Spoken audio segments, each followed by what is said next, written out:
Bonsoir à tous, ravi de vous retrouver la semaine mais également le week-end car l'information c'est 7 jours sur 7 sur Monaco Info. Au sommaire de votre JT ce soir, ce mois d'octobre marque le début de la campagne Octobre Rose, un mois de sensibilisation de lutte contre le cancer du sein. Nous en parlerons avec la présidente de l'association Écoute Cancer Réconfort, Valérie Barilaro. Santé toujours, 80% des accidents cardiovasculaires se produisent hors des hôpitaux. Face à ce chiffre, une opération de formation au massage cardiaque vient d'être organisée par les femmes leaders mondiales Monaco. Reportage dans ce journal. Puis Aurélien Tchouaméni sera avec nous ce soir. Le milieu de terrain de l'AS Monaco réagira sur sa sélection en équipe de France et se confiera sur le début de saison des Rouges et Blancs. Mais avant cela, rejoignons Frédéric et Lyon pour aborder ensemble l'un des temps forts du jour. Bonsoir Frédéric, le cardinal Filoni vient d'effectuer une visite en principauté. Bonsoir Émilie, le cardinal Fernando Filoni, grand maître de l'ordre équestre du Saint-Sépulcre de Jérusalem, a été reçu ce matin au palais par le prince Albert II. Au programme, une audience en tête-à-tête d'une vingtaine de minutes, puis direction le Salon des Glaces, où le cardinal Filoni a présenté le collier de l'ordre au souverain, élevé à la dignité de chevalier de collier. En retour, le prince Albert II a remis au cardinal les insignes de grand officier dans l'ordre des Grimaldi. Autre temps fort de la matinée, un échange de cadeaux, au cours duquel le prince souverain a remis un chèque au cardinal Filoni au profit de l'ordre équestre du Saint-Sépulcre de Jérusalem, ainsi que la visite de la chapelle palatine. Merci Frédéric. Vous l'avez sûrement remarqué hier soir, la principauté séparée de rose. Les façades du palais princier, du musée océanographique ou du casino se sont illuminées de cette couleur associée à la lutte contre le cancer du sein. La campagne Octobre Rose met malheureusement en valeur de tristes chiffres. Avec plus de 50 000 nouveaux cas par an en France, le cancer du sein reste le premier cancer chez les femmes, mais détecté tôt, il guérit dans 9 cas sur 10. À Monaco, l'association Écoute Cancer Réconfort a vu le jour quelques années avant le lancement de cette campagne en 1992. Depuis, elle poursuit ses actions de soutien envers les personnes malades du cancer ou en rémission. Bonsoir Valérie Barilaro. Bonsoir Émilie. C'est un mois symbolique qui nous permet de mettre en lumière votre association. Est-ce que vous pouvez déjà nous parler d'Écoute Cancer Réconfort ? Écoutez, Écoute Cancer Réconfort va fêter ses 30 ans l'année prochaine. Et Écoute Cancer Réconfort, en fait, a deux grandes actions. Nous faisons du bénévolat à l'hôpital de jour pendant les soins de chimiothérapie des patients qui sont donc au CHPG, où là, nous pouvons leur tenir compagnie, discuter avec eux, leur remonter le moral. Alors, il est évident que dans cette période Covid, bien sûr, c'est un petit peu à part, mais sinon c'est notre rôle, notamment lorsque la situation sanitaire est normale. Et ensuite, nous avons cet appartement ici où nous sommes, en ville, à Fontvieille, où là nous recevons en fait les patients atteints de cancer, mais leurs familles également, parce que c'est important de soutenir les familles, afin de leur offrir des soins de support. Donc là, dans les soins de support que nous offrons, nous avons une psychosocio-esthéticienne, nous avons une psychologue, nous avons une naturopathe énergéticienne, on fait du tai chi, on fait de la gymnastique, on fait des ateliers divers, d'estime de soi, parce que c'est très important également lorsqu'on est atteint de la maladie. Et ça, c'est vraiment voilà, nos deux grandes missions, nos deux grands rôles chez Écoute Cancer Réconfort. L'idée, c'est de sortir du cadre médical tout en accompagnant les personnes touchées par le cancer ou en cours de traitement, mais aussi en rémission dans leur maladie. Tout à fait, tout à fait. Donc, on peut recevoir les patients vraiment pendant leur traitement si ils ne sont pas trop fatigués. On peut les recevoir légèrement après et on peut les recevoir aussi après. Souvent, on les garde quand même pendant quelques mois, certains quelques années, parce que il y a toujours la peur, si vous voulez, qui est là, et bien que ça récidive. Parce que quand on a été touché une fois par le cancer, malheureusement, on n'est jamais à l'abri, on ne peut pas savoir ce qui va se passer. Donc on est là pour les accompagner, pour les aider justement à supporter tout cela, à évoluer, à faire un travail thérapeutique si c'est nécessaire, s'ils en ont besoin. Donc c'est un vrai travail d'accompagnement. Et c'était un réel besoin, selon vous, le fait de pouvoir compter sur un soutien extérieur à son cercle familial ? Oui. Oui, parce qu'en fait, on ne se rend pas toujours compte, mais dans le cercle familial, parfois les patients veulent protéger leur famille. Ils n'ont pas envie de leur dire qu'ils souffrent, qu'ils ont peur. Et en fait, chez nous, à l'association, avec les bénévoles qui sont là, ils ont cette possibilité d'exprimer leurs craintes. Quand ils sont à l'espace mieux-être, ils n'ont pas de masque. Toutes les personnes qui sont chez nous sont atteintes de la même maladie, quelle qu'elle soit, parce que nous accueillons tous les types de cancers, hein, ce n'est pas uniquement le cancer du sein. Et là, en fait, voilà, ils peuvent être eux-mêmes, ils peuvent se lâcher, ils peuvent dire ce qu'ils ont envie, ils peuvent exposer leurs peurs, leurs craintes. Et ça, je pense que c'est très important. Vous venez de mentionner le cancer du sein. Octobre est associé depuis plusieurs années à la campagne de lutte contre le cancer du sein. C'est un mois de sensibilisation. Est-ce que c'est assez selon vous ? Écoutez, j'ai envie de dire c'est jamais assez parce que le dépistage du cancer du sein, ça ne devrait pas être que le mois d'octobre. Après, ce côté symbolique d'Octobre Rose, ça c'est très important. Ça a été mis en place par la belle-fille d'Estée Lauder en 1992. Donc ça fait quand même de nombreuses années maintenant. Et c'est vraiment ce mois de sensibilisation pour que toutes les femmes qui ont pu oublier se disent « Ah, il faut que j'y aille, c'est important ». Donc c'est vrai que cette sensibilisation avec tout le mois d'octobre, les monuments vont être illuminés en rose, il va y avoir des actions un petit peu partout dans la principauté et c'est très très important parce qu'il ne faut pas oublier que c'est une femme sur 8 qui peut être touchée par un cancer du sein. C'est 52 000 cas par an. Donc c'est aussi 12 000 décès, il ne faut pas l'oublier. C'est le premier cancer féminin au niveau mortalité, c'est vraiment, on peut l'éviter grâce au dépistage. Et votre association va mener des actions lors de ce mois d'octobre ? Oui, tout à fait. Nous allons faire un clip vidéo avec différentes personnalités de Monaco, mais également de la société civile, afin de pouvoir justement médiatiser un petit peu plus, sensibiliser davantage toute la population à ça. Le but à la fin du clip, c'est vraiment de se dire, tiens, est-ce que maman, elle s'est fait dépister? Tiens, est-ce que ma sœur, elle s'est fait dépister? Et il ne faut pas oublier que le cancer du sein touche également les hommes, de plus en plus. Une dernière question, Valérie Barry-Laro, est-ce que la crise sanitaire, les confinements successifs n'ont pas aussi eu un impact sur le suivi, sur le dépistage ? Ah oui, absolument. Les chiffres sont, j'ai envie de dire, le mot est fort mais catastrophique. Dans certaines régions de France, c'est entre 30 et 35% de moins de dépistage du cancer du sein.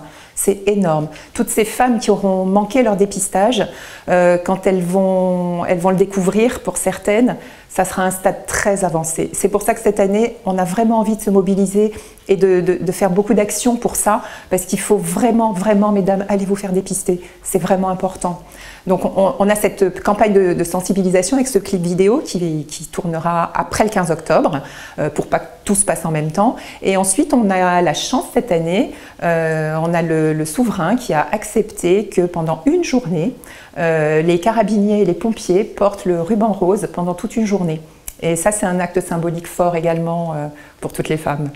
Eh bien, merci beaucoup Valérie Barry-Laro d'avoir été avec nous ce soir pour le lancement de la campagne Octobre Rose. Merci infiniment. Je vous en prie, merci Émilie. Et puisque nous parlons santé, arrêtons-nous un instant sur cette opération qui a eu lieu aujourd'hui, une formation aux gestes de premier secours, une initiative de prévention essentielle pour les femmes puisqu'elles sont en moyenne plus touchées par les maladies cardiovasculaires que les hommes. Plus de détails avec Yannick Debever et Olivier Bonello. Dans le monde, une femme sur 2 meurt de maladies cardiovasculaires. À titre de comparaison, ce sont 2 hommes sur 5 qui en succombent chaque année. Parmi ces maladies, l'arrêt cardiaque reste la plus dangereuse. L'association Femmes Leaders Mondial Monaco a donc décidé de sensibiliser ses membres aux gestes de premier secours. L'objectif de cette opération, c'est sauver le cœur des femmes. Effectivement, notre association Femmes Leaders Mondial Monaco est une association qui mène un dur combat pour les maladies cardiovasculaires. Tout le monde il peut sauver des vies. Il faut se former, il faut apprendre à faire les bons gestes sans perdre de temps en attendant les secours. Tout le monde il peut le faire, tout le monde il doit le faire. Les maladies cardiovasculaires constituent la première cause de décès chez les femmes, plus exposées aux facteurs nocifs comme le stress, la pilule, l'alcool et la cigarette. La formation est assurée par la chirurgien cardiaque Cecilia Marcacci, assistée par des infirmiers et infirmières de la Croix-Rouge monégasque. Tout cela dans la bonne humeur, avec même de la musique qui accompagne les apprentis. Comme vous avez vu dans la formation, il faut masser à une vitesse de 100-110 compressions par minute. C'est vite. Alors, si les femmes, elles se rappellent en fait cette chanson, il se rappelle aussi les rythmes à lesquels il faut masser. Au Yacht Club, la cinquantaine de membres des femmes leaders mondiales Monaco a pu apprendre par cœur la chaîne de secours, bien aidée avec les travaux pratiques. Premier maillon de cette chaîne, savoir si la personne est consciente. Si elle ne répond pas, vérifier si elle respire en posant sa main 10 secondes sur l'abdomen. Elle n'est pas consciente, elle ne bouge pas, elle ne respire pas. Donc, on appelle, téléphone.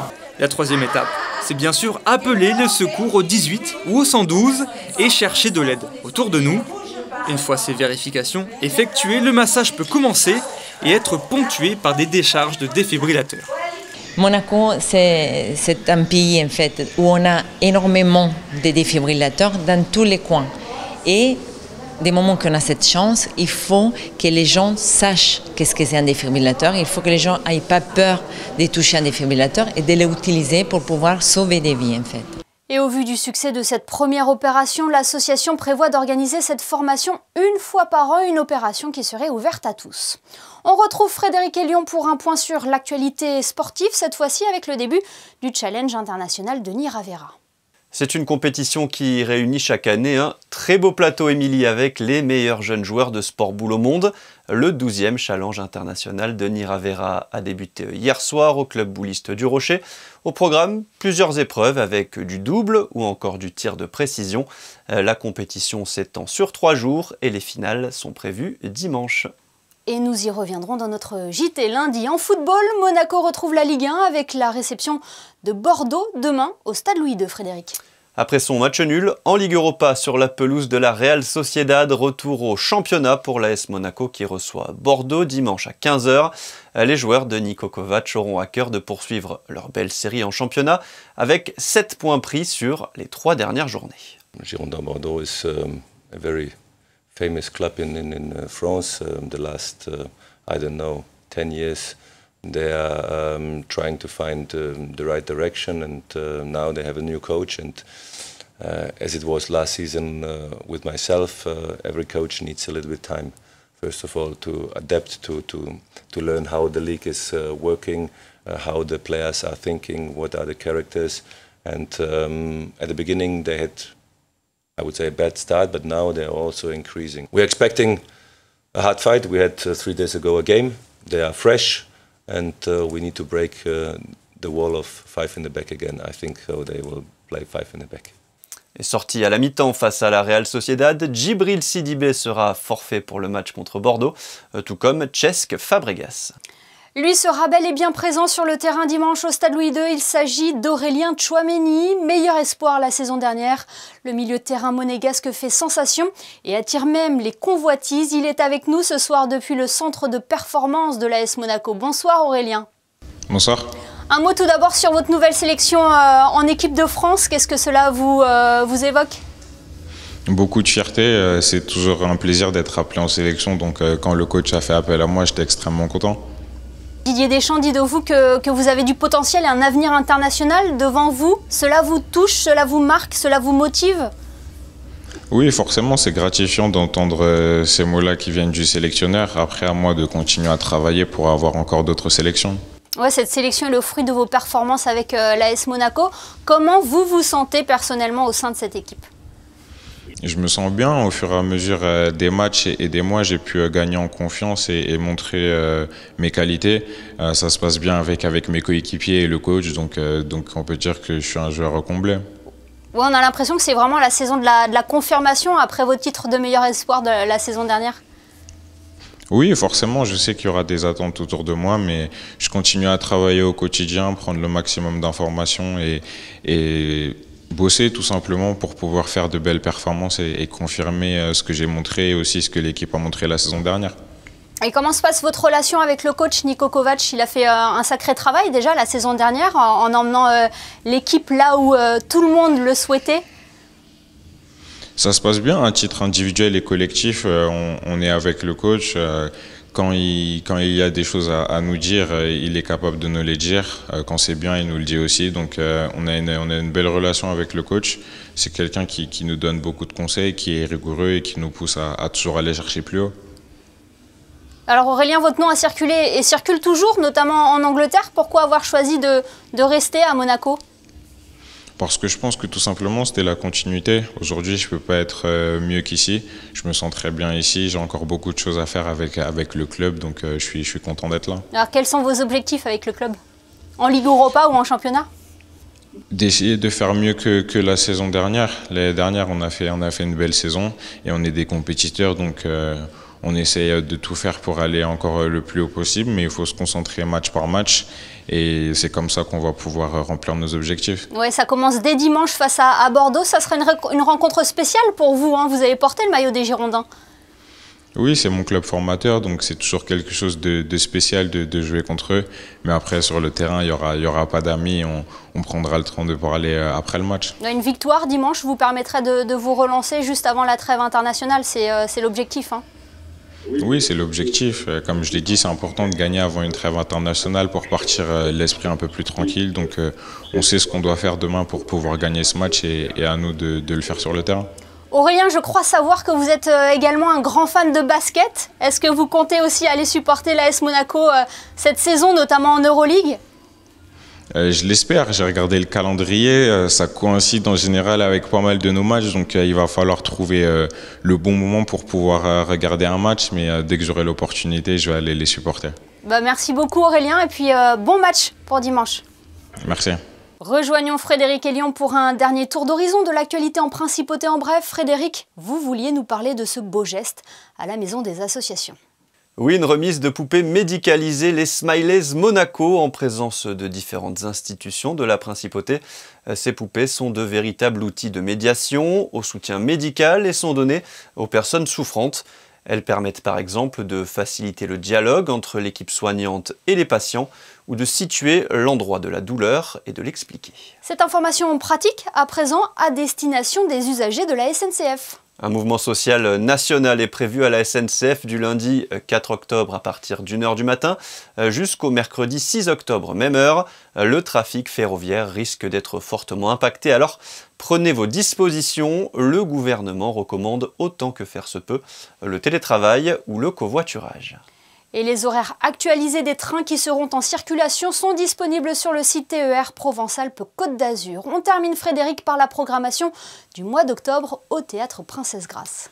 4 représentations sont proposées dans le cadre de la rentrée théâtrale, avec tout d'abord La Souricière d'Agatha Christie le 7 octobre, puis Adieu, je reste, une pièce d'Isabelle Mergo à découvrir au Grimaldi Forum le 19 octobre à 20h30, 2 derniers rendez-vous au TPG, jeudi 21 et 28 octobre à 20h30, avec respectivement Les Raisins de la colère, puis Clara Askill, Prélude et Fugue avec Laetitia Casta. Merci Frédéric. Restons dans le domaine de la culture avec le cycle Tout l'art du cinéma qui propose une projection mardi soir au Théâtre des Variétés.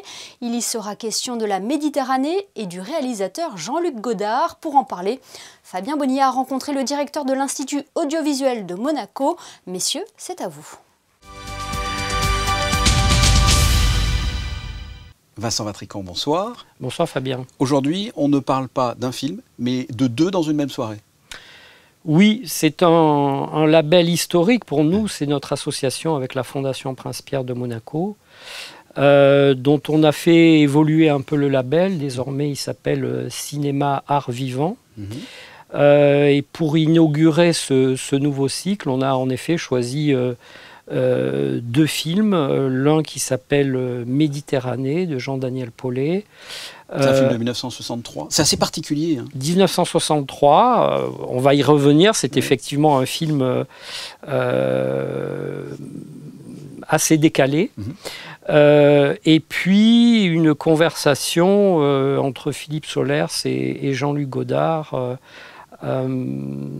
autour de la sortie d'un des films de Godard dans les années 80. Avec un fil conducteur, Solers, qui est le narrateur dans le premier. Méditerranée. Et qui a été primé par la Fondation Prince-Pierre. Le premier, donc Méditerranée, on l'a dit, c'est particulier, c'est un enchaînement d'images tournées en 16 mm. Parlez-moi de ce moyen-métrage. Alors, c'est un film tourné par Jean-Daniel Paulet dans les années 60. L'optique du film, c'est de raconter la Méditerranée par l'enchaînement de plans qui reviennent sans arrêt, comme le ressac de la mer, Méditerranée, et en même temps la voix qui explique de la même façon ce mouvement de ressac pour dire combien le bassin méditerranéen est marqué par l'histoire et les civilisations. Le deuxième film, qui est totalement différent, c'est un entretien, vous l'avez dit, avec Jean-Luc Godard et Philippe Soler. Qu'est-ce qui ressort de cet entretien? Alors c'est un film, c'est un ovni. Philippe Solers, grand amateur du cinéma de Godard, qui a donc écrit le texte du premier film dont nous venons de parler, Méditerranée, qui est un écrivain, bon, on connaît son écriture et ses sujets, qui a toujours été très radical sur le cinéma, a toujours adoré Godard, et a voulu titiller Godard en essayant de l'amener sur ses plates-bandes pour essayer, à propos de la sortie d'un film de Godard qui s'appelle « Je vous salue Marie », de lui parler justement de la Vierge Marie et de la manière dont il a pensé ce film. Godard, voire Solers, peut paraître comme ça quelque chose d'abrupt, de compliqué, de trop érudit. C'est plutôt l'inverse que ça montre, et Godard peut être tout à fait brillant, simple, drôle, avec peu de choses. Son cinéma est fait de peu de choses, et c'est ce qui me plaît, c'est que ça va à l'encontre de l'idée reçue. Allez voir Méditerranée et Godard Soler, l'entretien. Merci Vincent Vatrican. Merci Fabien. Tu as quoi dans la tête quand tu te dis? Le problème même technique sur ce film, mais qui est un écho toujours, c'était faire le point. De retour dans les studios de Monaco Info pour vous parler d'une spécialité de la région que nous connaissons tous, la soca. Eh bien, figurez-vous qu'elle se réinvente. La base des ingrédients reste la même, mais Marc Dessy a décidé d'y apporter sa propre touche. Frédéric Elion a testé pour vous. La cuisine de grand-mère en plein Monaco. Voilà le concept du four à bois, ce kiosque installé au marché de Monte-Carlo depuis le mois d'avril. Une cuisine très rustique, une sorte de petit coin de campagne en ville, avec comme ingrédient de base un produit bien connu dans la région, la soca. Donc on a créé un produit qui est assez vraiment particulier, qui a beaucoup de succès. Nous faisons tous des légumes grillés au four à bois que nous mettons sur des socas. C'est-à-dire qu'en fait, c'est comme une pizza. Au lieu qu'il y ait de la pâte à pain ou la pâte à pizza, le support, c'est de la soca. C'est-à-dire qu'on fait une soca qui est très fine, qui n'est pas grasse et qui est très croustillante. Donc elle s'accommode très très bien. Lorsque par exemple on rajoute des fromages, donc on met du gorgonzola, on met du stracchino, on met de la mozzarella. Alors ce fromage fond dans la trame et ça donne un aspect vraiment particulier. La soca devient quelque chose d'un plat qui est assez vraiment très original. Pour parfaire sa recette, Marc Dessy est revenu aux bases. Il s'est rendu en Italie, à Savone, pour rencontrer le champion du monde de farinata, l'équivalent transalpin de la soca. Le kiosque est ouvert du lundi au vendredi de 8h à 15h et prochainement jusqu'à 20h avec de nouveaux produits. Et ça donne envie. Et Frédéric, après avoir savouré cette part de soca ensemble, éclairez-nous sur les prévisions météo. Quelle est la tendance pour la journée de dimanche? Pas vraiment un militant mitigé prévu demain avec du soleil mais aussi quelques passages nuageux et même un risque d'averse. Le thermomètre affichera 17 degrés le matin et 22 l'après-midi. Le soleil se lèvera à 7h28 pour se coucher à 19h10. Dimanche 3 octobre, nous fêterons les Gérards. Merci Frédéric et merci à vous de nous être fidèles chaque soir, y compris le week-end. Nous vous parlions en début de journal de la visite du cardinal Filoni, marquée par plusieurs temps forts. C'est l'objet de nos photos de fin de JT ce soir, photos signées Manuel Vitali et Éric Maton. Passez une excellente soirée sur Monaco Info et à demain pour le best-of de la semaine.